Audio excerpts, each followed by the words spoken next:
Welcome to another Coffee with Samso, where we talk to ASX companies and CEOs about their stories.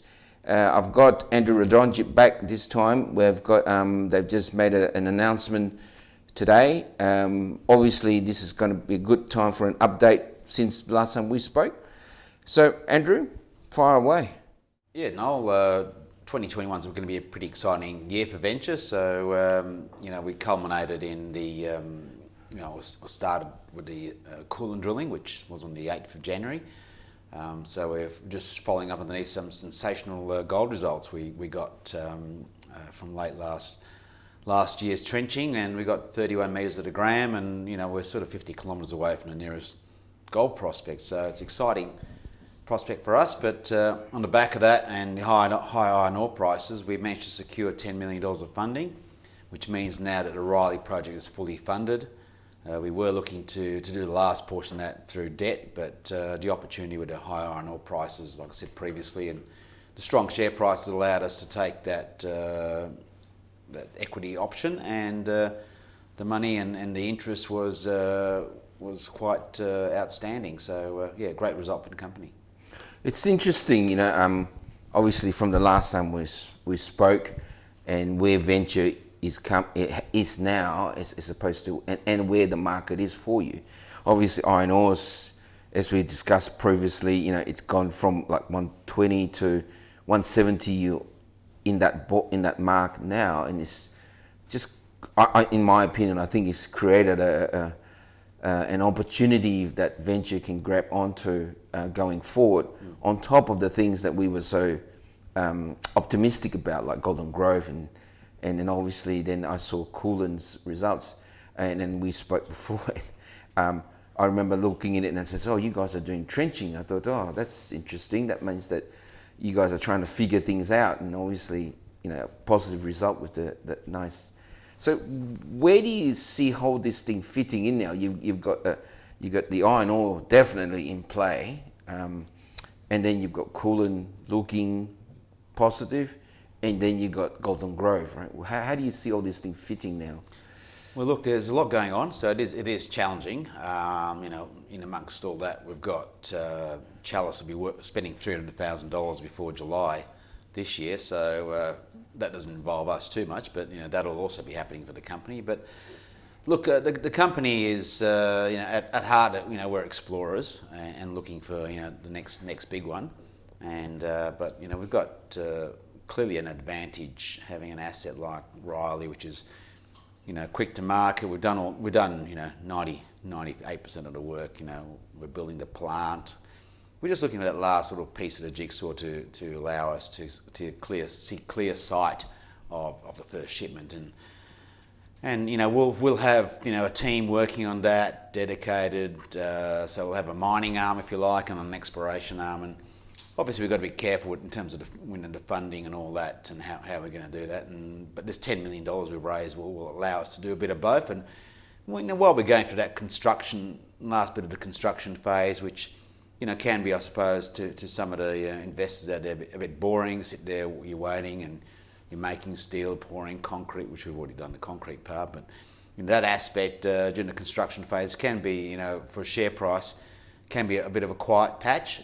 And so we've got now the opportunity with drilling at Coolan and then onto Golden Grove North to keep the investors interested and following the stock, because effectively this could be the last raising, which means there won't be any more shares going out there, which means that if you want shares in venture, the placement option will become unavailable to shareholders and brokers and funds, etc. They'll be looking at buying the stock, because we'll be adding value and they'll be going straight to the bottom line. So you'll have you'll have two companies at a price, one an explorer and a miner, and we're mining fairly simple sort of iron ore projects, so it's pretty in terms of mining, startup low risk, reasonably low risk, but having the excitement of drilling under that 31 metres a gram trench, and kind of like the middle of nowhere really, 50 kilometres away from the nearest gold project.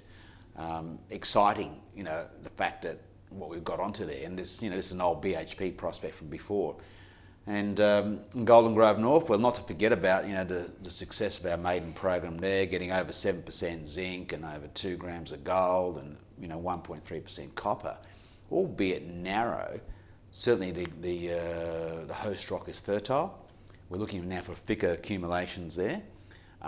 We have no drilling a kilometre north of those results, or 300 kilometres to the south. So we've got to go zoom into that area. So we've been waiting for that permitting to get that sort of, if you like, let's call it infill drilling at 100 metre spacing to see if there's, have we clipped something which might be getting bigger. And also along strike, we've got much, we've been generating, as we've been drilling, more EM targets. There's half a dozen stronger EM targets, which could be clearly more massive or thicker accumulations of massive sulfide. And clearly what we've seen so far is the more sulfide you got, the higher the grade. So that's pretty exciting. So there's, even though we'll be drilling, this month at Coolan, you'll see results, next month, maybe before the Explorers Conference in, mid-February.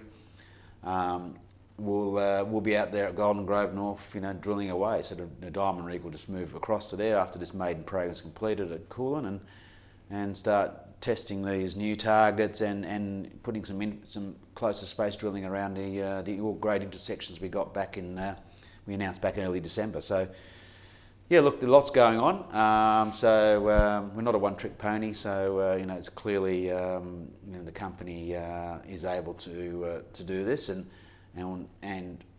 hopefully the exploration we can keep going all the way through.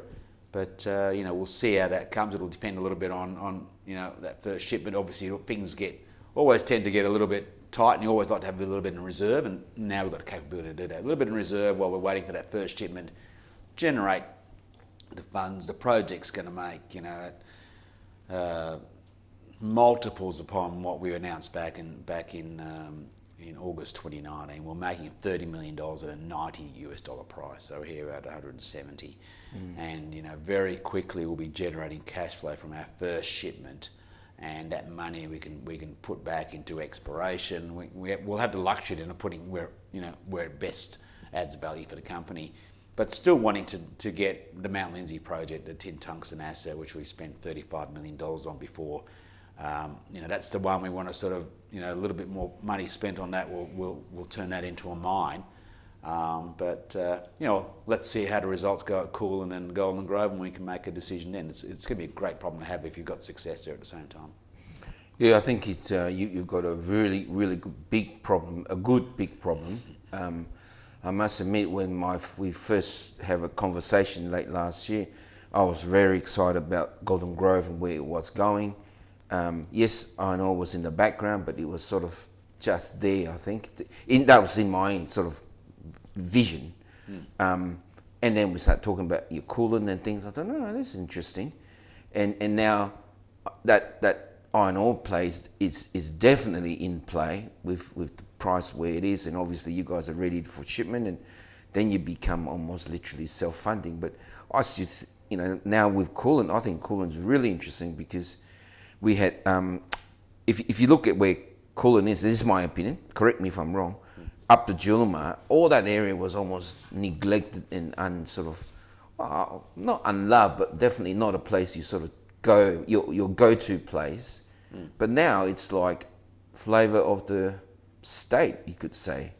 Absolutely. Look, that whole area, like you said, was unloved, and the Southwest Yilgarn, it's it contains one of the Australia's largest gold field, and where Kalgoorlie, Kambalda, St Ives, gold, nickel. It's a great nickel, and then you look at the belt, you're down at Southern Cross, and then as soon as you go west of Southern Cross towards Perth, it's kind of very much unloved. But you've got Boddington sitting there near Perth, Australia's second biggest gold mine in terms of production.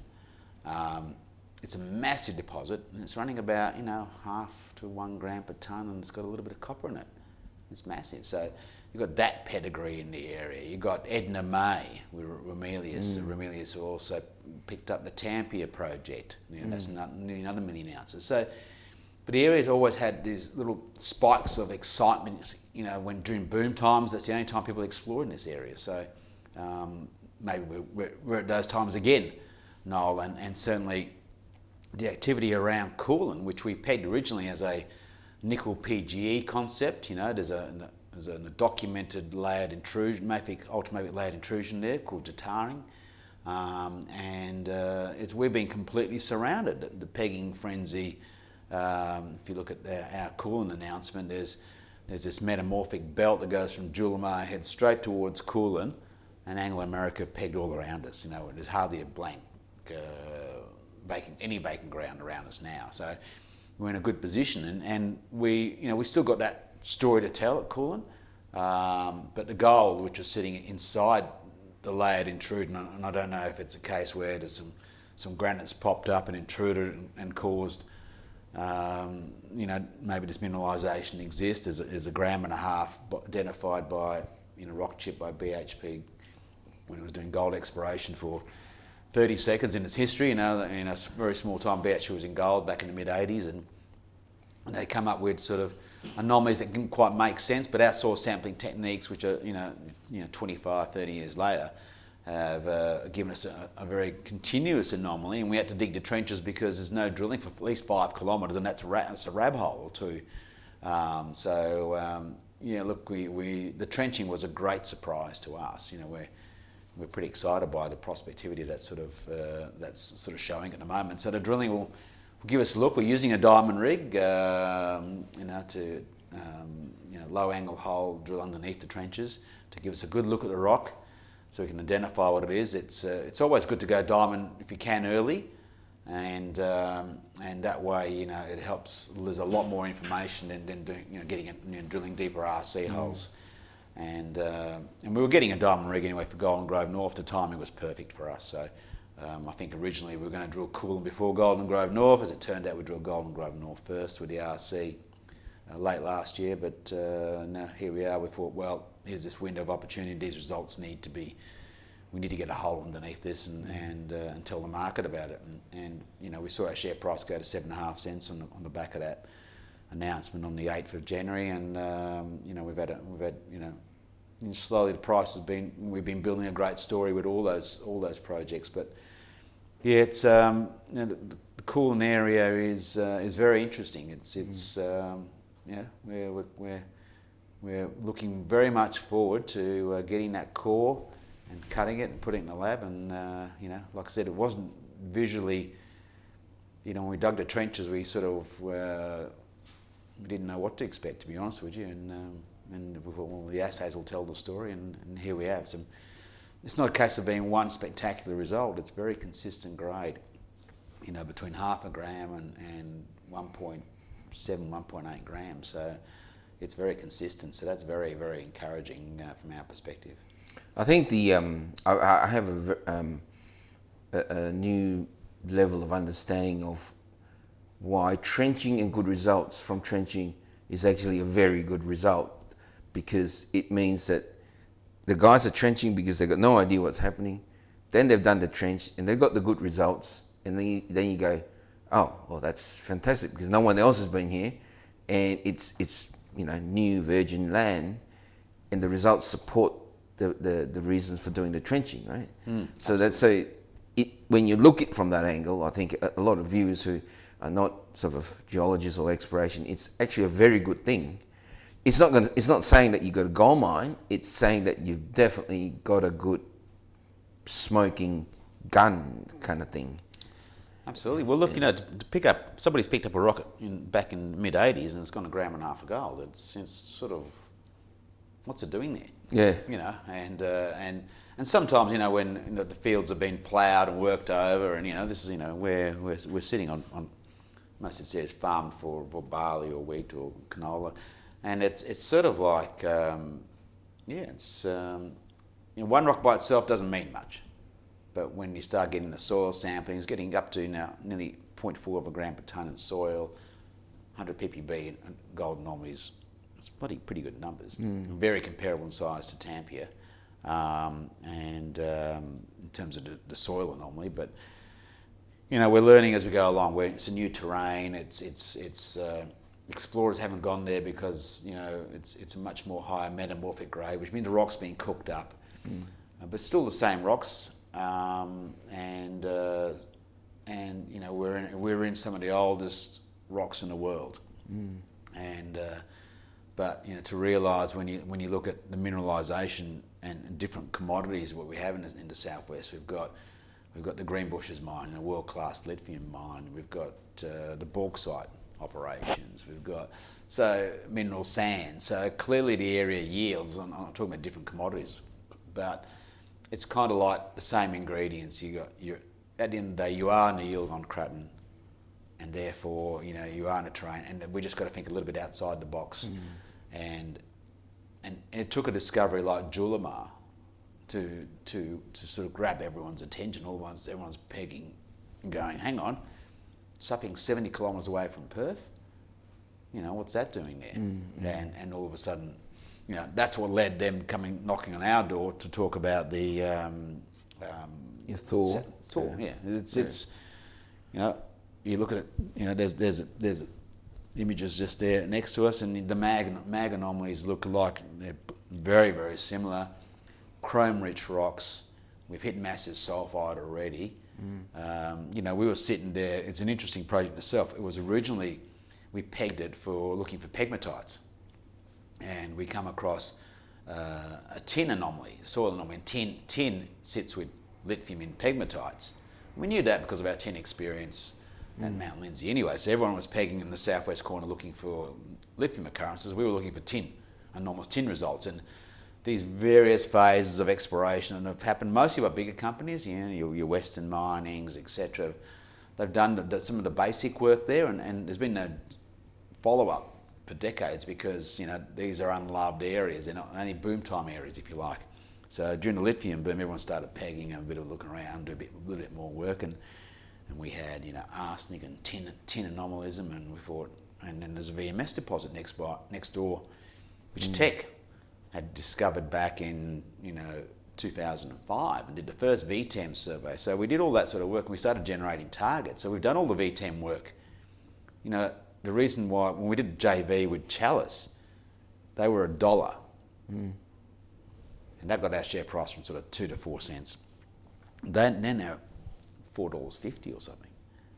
And Probably more now. Probably more as we speak, but they've done all the EM at the bottom part. We've done the EM. We've got 13 targets. In fact, we did EM over the entire block, except we ran into power lines and infrastructure down there in a phone transmitter tower. So we've got to go and do land-based EM. So we had 13 targets, and we drilled in one of those holes. We drilled only 2 holes. Have actually went through the centre of those targets because we did that EM work a bit later.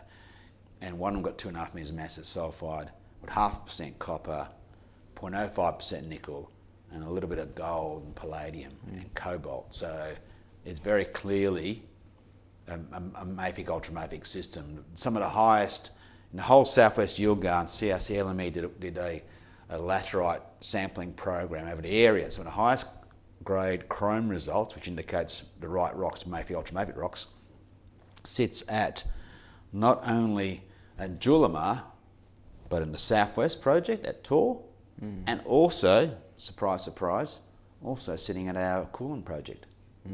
So, you know, we've gone ahead and one by design. Coolan, we did that, you know, we pegged it on purpose because we were looking for that back then in 2018. But what we did with Tor is we were looking for pegmatites originally, and then we pegged a VMS target, and the VMS target went on. We were scratching ahead a little bit. The rocks are hard to see. Look at the rocks, and it takes, you know, it's all pretty well cooked up and masked with a fair bit of alteration. But you've got to do a whole heap of geochemical sampling, and all of a sudden you go, oh yeah, that's a felsic rock, or that's an ultramafic, that's a mafic, and you know, and a lot of people had a look at, you know, what we generated, and they were sitting there going, well, I'm not quite sure what that is. I think with this whole area, I mean, what you've just described, I think if you can summarize it, is that it takes a lot of effort to get gold to be mineralized, or nickel, or commodity.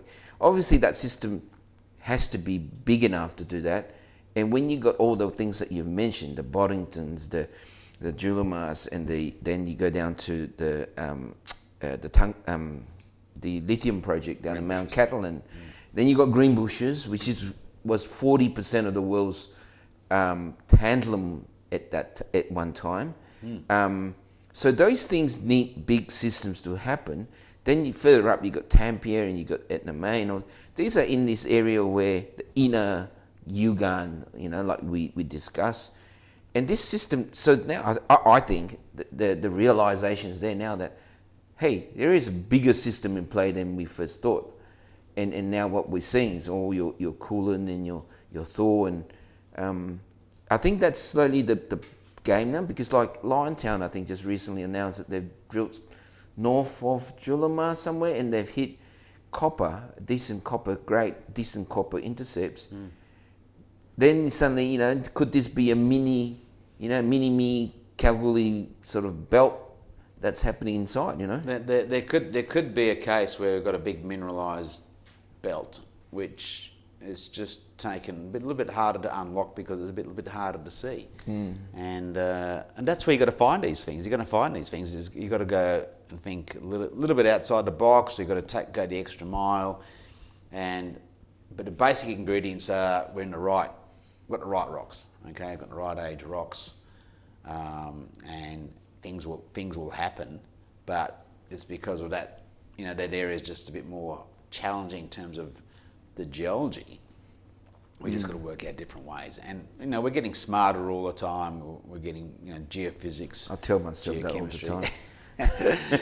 Yes, well, I'm trying to say not the whole industry, and not just us, Noel.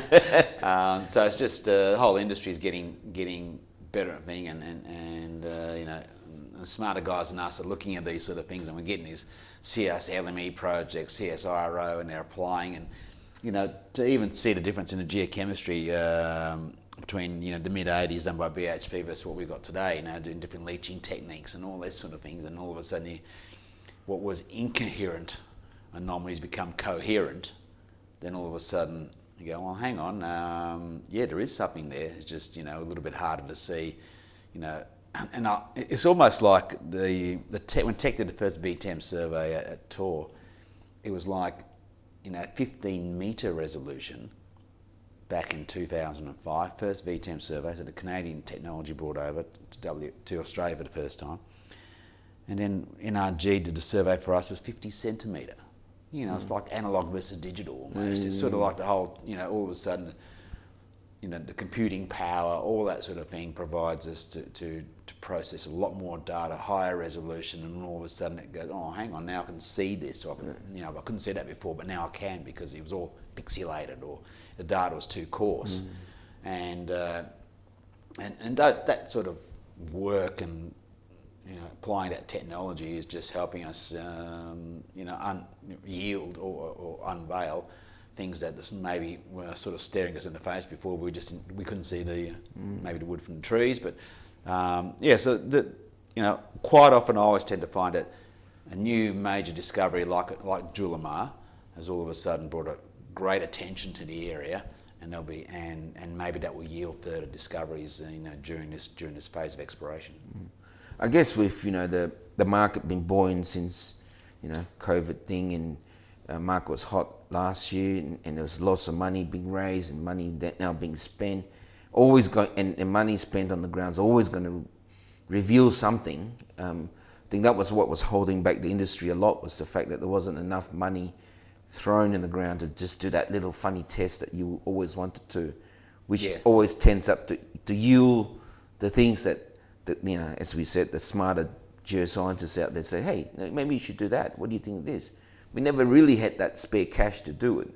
Whereas now it's there to be able to find out. And also, we're getting a lot of free stuff from the surveys, and as you said, interpretations change, and we're picking up things more.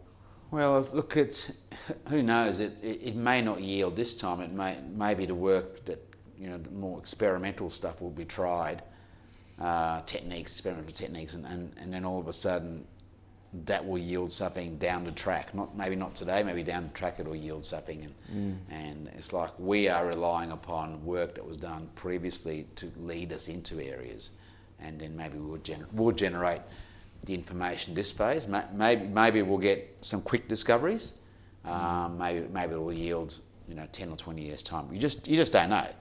But at the moment where people, investors are giving explorers the opportunity. Hopefully they provide them a bit of time to find these things. But for venture, what we've been doing is we're trying to set those things up during the quieter times with low cost exploration. We're trying to be first mover, get ahead of the curve, and that's why we've got good blocks of land at Coolan, Tor. We pegged all those sort of things ahead of other groups. Even our Caesar project's quite interesting. There's been a lot of that sort of sitting on the edge of the Yilgarn Craton, trying to get that in the Proterozoic zone, in that sort of that nickel territory where you find your Fraser Range and all that sort of thing. And Fraser Range, look, that generated probably $150 million worth of EM surveys. So it was a huge campaign trying to find the next one. And maybe the guys at Legend have got that. But there's a lot of money spent. It was his own frenzy, his own mini boom just in that area. But like I always said to people, is that no one gets more excited than making a nickel sulfide or nickel related discovery. And I think that always, the guys, Jubilee finding Cosmos, and Jubilee mines were actually based in this building we're in. So hopefully that success rubs off a generation later maybe. But there's nothing gets an industry more excited than getting sort of like a nickel related or nickel sulfide type discoveries, and then on the back of that, obviously gold. Gold is also very, very exciting. So, we hope that also another Golden Grove. A replica at Golden Grove North would also get the market citing good copper, zinc and gold results, and VMS discoveries, volcanic massive sulfides discoveries, like Sandfire. We obviously saw what sort of excitement that brought to the market back, what was that, almost 15 years ago. 15, 12, yeah. Yeah, so it's that's too long to remember. Too long, and yet it was so recent. So, but yeah. Yeah, I think that the market and the investors are hungry, for the industry to feed them more success. And the Julimar story and Legend have led the way, and hopefully we can add to that in the very, very near future. I think the secret's out. I think that whole I call the inner complex between running Julimar all the way down, I think the people are now suddenly realising that there is more to it than just the wheat belt and a few sort of farms with all the, especially I think with what that Julimar area is uncovering. I think people start looking, hey, those similar things might actually be truer than, say, maybe even 6 months ago when people were calling out Julimar-like signatures. That's right. But I think with the recent discovery, I think it's opportune, right? It was all these 20 years of overnight success that people talk about, and I think venture has that. And I think when you look at the spate of projects and the where the stages are, I think that's why I like companies like venture, because those are the projects that have technical merits as opposed to being next to somebody, the neurology play, And I think, with viewers, I think it's good, it's very important that you guys sort of understand where we're going with the conversations. It's a technical success that's going to drive a lot of this, and that the technical success is being assisted by a flow of funding that our sector have not seen for a long, long time, and it's compounding as we speak, right? January's been hot off the press as well. Look, Andrew, maybe, I know, you basically sold your soul already, and everyone's saying, he said this and he said that, and they're quoting you already. I'm pretty sure they're taking notes. Going forward, what is the plan for venture in terms of steps? Obviously now you've got your 10 million in the pocket. What's the steps? Well, the steps, it's all about, a majority of that funding is dedicated to completing the wet processing plant at Riley, and that's, we've sourced all the materials. It's completing the last of the orders, so it's all about getting the steel all prepped up and bringing that to the plant and start constructing the plant. So we'll go through that phase, and there's obviously the haulage and the mining contracts and getting all those guys set and ready and building a team that's going to take this through to production, and then in 2 years it's done.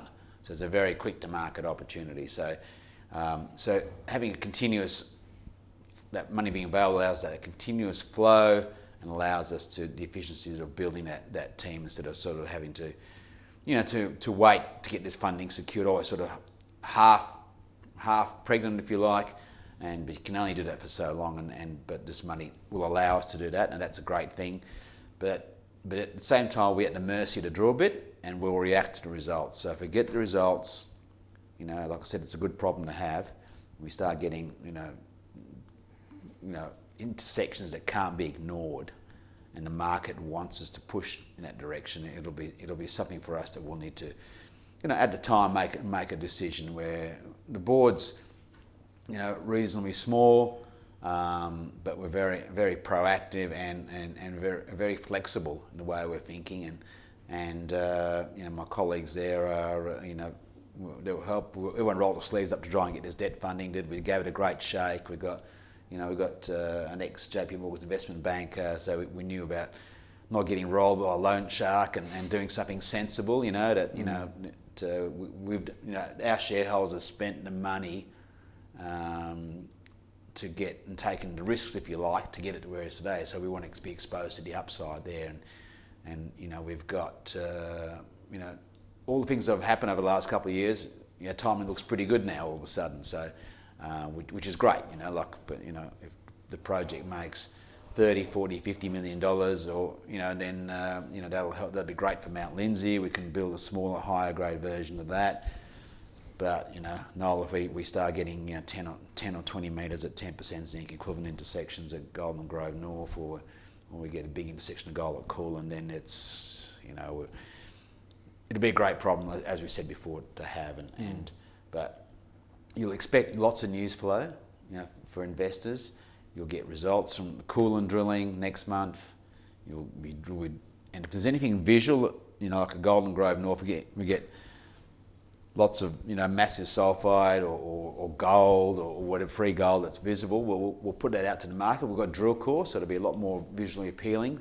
Investors will be able to understand that and be able to sort of at least apply some value to that, more so than with the RC bit. The chips look great, but it's a lot better for the geologists to be understanding these things. So you'll see lots of news flow. There's at least 3,000 metres of diamond core drilling. So we're spending probably $1 million on that, and then we'll roll the dice, see how that goes. If that keeps yielding, then I'll be very keen to keep drilling.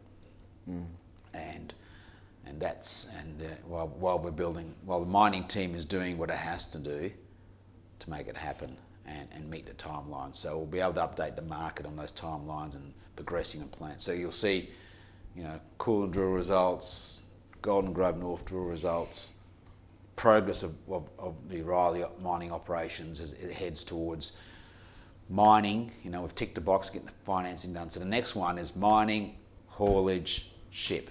So all those sort of things can happen in a period of about 2 months, the last 2 months. And then when we get that ship out in early Q2, then obviously the money starts coming in. And then all of a sudden we're a producer. We don't need funding from the market anymore, and that's great for the share price. So people can re-rate us again. But like I said before, we're not a one-trick pony. We've got plenty there to keep people entertained. It's going to be a very, very busy 6 months. We've got our friends at Chalice who are going to be doing some work at Tor, and when they talk about venture next time, it'll be as a $4 or $5 company, not as a $1 company. So I think a lot of people probably won't know that the EM's already been done. There's already I think I've mentioned 13 targets down there in the bottom 6Ks, and the rest of it was affected by like I said, interference from power lines, etc. So maybe we've got to do some land-based EM. So they'll go and probably do some of that. But we've got a great base of data for them because we've done all that sort of stuff just recently. So they can get on the ground, hit the ground running, and that $300,000 can add some value very, very quickly to those projects.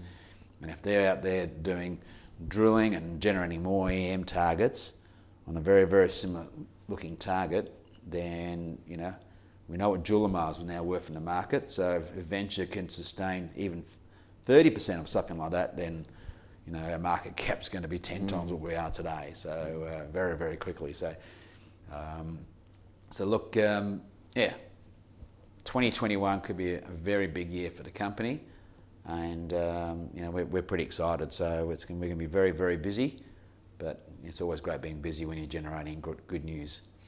Yeah, no, I mean, look, you know, you guys are well funded, and I just had a thought, you know, when you if you think back on the last iron ore boom, the tungsten price followed not long after, and went for a ride, if you probably remember. Yes. And maybe, you know, your Mount Lizzie one could be not that far away from you know, once tungsten prices move. With steel, that's right. It does. You are very right. I've kind of forgotten a little bit about that. Well, we're watching the tin price go from, in the last 6 months, from 15,500 to 21,500, and it kind of hardly got on the radar. And that's what happened the last time too. Tin went for a run, and next thing you know, tungsten's right up there, and the rest is history, right? So Venture was a $100 million company just on Mount Lindesay back probably in 2012. You know, sort of. Yeah. My memory is still good. Right, Andrew, thank you. Fantastic. You know, we should continue. I'm sure you sounds like you've got a few news coming out. Yeah, thank you for your time, and I hope we'll be chatting again when your results starts popping out. Absolutely. Thanks All right, again. thank you. Bye-bye.